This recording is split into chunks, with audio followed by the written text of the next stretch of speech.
Assalamualaikum warahmatullahi wabarakatuh.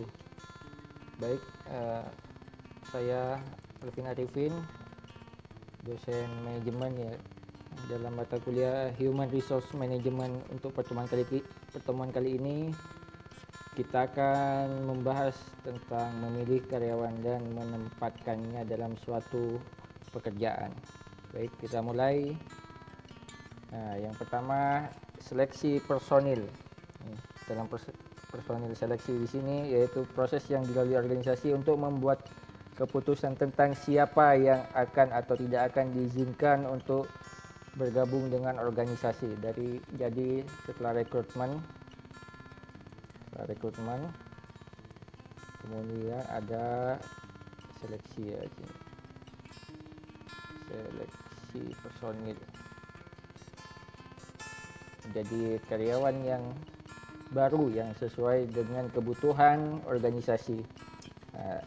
Seleksi dimulai dengan calon diidentifikasi melalui perekrutan, kemudian mencoba untuk mengurangi jumlah mereka. Jadi diseleksi dikurangi sampai mendapat kandidat yang tepat. Hal ini berakhir dengan individu yang dipilih ditempatkan dalam pekerjaan dengan organisasi. Oke, next. Langkah-langkah dalam proses seleksi di sini yang pertama itu ada screening, application, and resume. Jadi kita lihat dulu resumenya, surat lamaran pekerjaannya, CV-nya, dilihat apakah sesuai dengan spesifikasi yang dibutuhkan perusahaan. Jadi CV ya, CV di sini sesuai tidak dengan yang dibutuhkan spesifikasinya ya, yang dibutuhkan.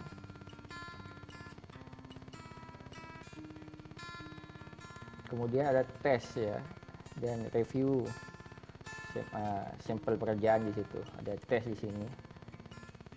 Ada tes kandidat ya. Ada tes, bisa tes tulis dan lain sebagainya. Ada interview. Di sini berarti wawancara ya. Wawancara yang kandidat. Kemudian dicek referensinya. Dicek referensi sama backgroundnya apa, sesuai tidak dengan spesifikasi pekerjaan yang dibutuhkan. Kemudian tinggal membuat seleksi. Jadi seperti itu alur proses dalam seleksi ya, yang umum. Oke, next. Kriteria untuk mengukur efektivitas alat seleksi dalam alat seleksi dan metodenya ya. Metode ini memberikan informasi yang dapat dipercaya ya. Harus dapat dipercaya yang pertama. Kemudian metode ini memberikan informasi yang valid ya. Dapat dipertanggungjawabkan ya informasinya. Kemudian ada informasi yang dapat digeneralisasi untuk diterapkan pada calon kandidat. Kata kuncinya benar-benarnya digeneralisasi. Kemudian ada metode ini menawarkan utilitas yang tinggi. Kriteria seleksi yang legal ya, tidak melanggar hukum. Utilitas yang tinggi yang dimaksudkan tadi keakuratan ya, yang tinggi. Jadi tidak asal merekrut ya, tidak asal merekrut, tapi juga harus disesuaikan dengan spesifikasinya dan juga kemampuan karyawan baru ya, dan harus legal, tidak melanggar hukum di sini. Oke, next.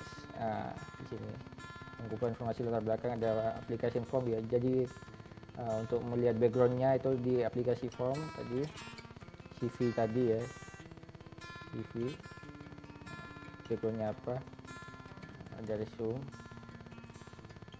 Jadi resume di sini itu menceritakan kandidat ya, kandidatnya seperti apa, kandidat ada referensi cek, itu ada sumber-sumber terpercaya ya, contohnya bisa dari referensi tempat kerja yang lama. Kemudian ada backgroundnya, ada background, misalnya dia lulusan mana, misalnya dia kemampuannya apa,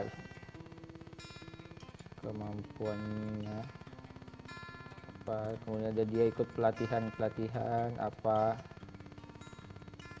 yang pernah diikuti gitu. Nah, tes kerja, tes bakat ya, menilai seberapa baik seorang dapat belajar atau memperoleh keterampilan dan kemampuan. Ada tes prestasi, mengukur pengetahuan dan keterampilan yang ada seseorang. Biasanya kalau tes kerja umumnya di Indonesia biasanya TPA ya. Ada TPA atau tes potensi akademik.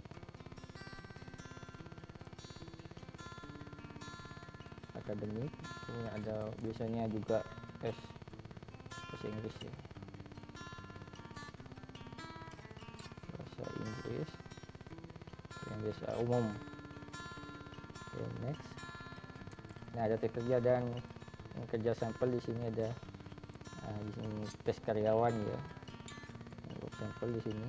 Ada tes fisik ya. Tes fisik, ada kognitif, ada tes kinerja, ada tes sampel, ada personality ya, ada honesty test, ada drug test, ada medical examination ya. Drug test berarti ini sudah tes kesehatan ya, maksudnya ini ke tes kesehatan. Kita bisa tes kesehatan itu meliputi bisa tes narkotika ya, nafsa itu kesehatan. Ada personality test ini juga bisa psikotes ya, psikotes. Kalau ada work sample ini bisa praktek ya, sama ini juga bisa praktek langsung. Tes fisik ini yang lengkap ya, yang lengkap biasanya tes. Kemudian ada interview ya, ada teknik interview, ada non directive interview, jadi interview yang tidak langsung ya. Ada struktur interview, jadi interview interstruktur, ada intersituasional interview, jadi tes secara situasional ya, tidak terencana ini. Situasional, tidak terencana ya. Tidak terencana. Kalau ada behavior description interview, jadi tes tingkah laku ya, perilakunya seperti apa, nanti dicek itu, dilihat kalau dalam interview. Next, ada wawancara yang efektif, ada persiapan ya. Kemudian membuat pemohon atau pelamar kerja itu nyaman di tempat itu. Tanyakan tentang perilaku masa lalu, backgroundnya ditanyakan.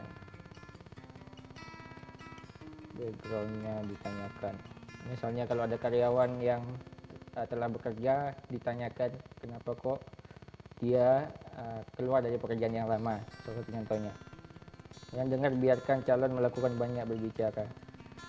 Jadi pemohon atau kandidat itu dibiarkan berbicara secara terus menerus ya,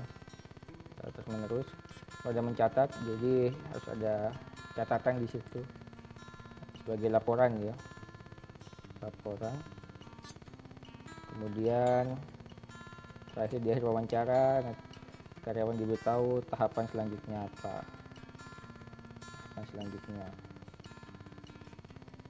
Misalnya pengumuman kelulusan tanggal berapa, kemudian atau setelah wawancara ini ada tes selanjutnya, harus jelas ya. Jadi karyawan itu tahu kejelasan hasil wawancaranya.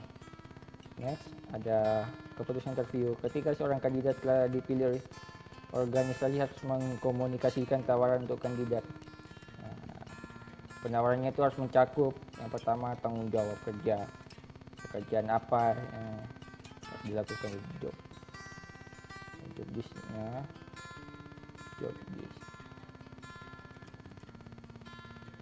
harus diperjelas ya, disesuaikan dengan tanggung jawabnya. Terus tanggung jawab sama pekerjaannya ya harus bertanggung jawab, dan jadwalnya kerja, upahnya, tanggal mulai dia bekerja, rincian lainnya relevan, contohnya bonus, insentif dan lain sebagainya, atau fasilitas-fasilitas yang akan dia dapat. Itu contohnya ya. Next, oke. Terima kasih atas atensi dan perhatiannya.